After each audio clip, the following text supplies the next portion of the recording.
unregistered vape products nga nagkantidad og tunga sa milyon ka pesos ang gisakmit sa mga operatiba sa Criminal Investigation and Detection Group kung CIDG. Ang detalye sa report ni Alan Domingo. Kini ang mga vaporized nicotine and nicotine products nga nasakmit ato sa gipahigayon nga simultaneous entrapment operation sa CIDG Regional Office 7 o sa TTI. Gikan kini sa tulo ka tindahan sa Dakbayan Sugbo, Lapu-Lapu ug Talisay ang gioperasyonan sa mga CIDG operatives. Nagkantidad og kapin sa 500,000 pesos kining naasoy mga vape products ug mga devices nga gamiton. Nagbigay sila ng certification that these products are not registered sa DTI for violation ng standards nila, walang standards and hindi safe. Sumani Police Lieutenant Colonel Jeric Filosopo ang tigpamaba sa CIDG-7.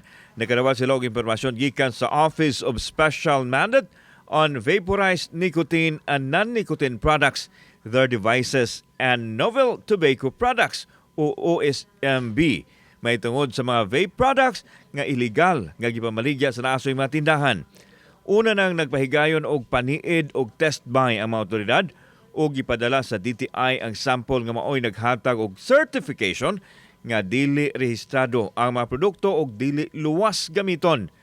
Nangadakpan ang mga kawani nga naabtan sa tulo ka mga tindahan nga namaligya sa unregistered vape products. Kasong kalapasan sa Republic Act 11900 o Vaporized Nicotine and Non-Nicotine Products Regulation Act ang ipasaka batok sa tagiya o sa mga nadakpan nga namaligya.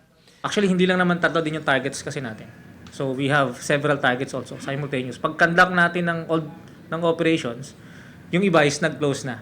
So up to now, we'll still monitoring and conducting monitoring on those vape shops. Kauban si Clover Lumayag, ako si Alan Domingo. Balitag Bisdak.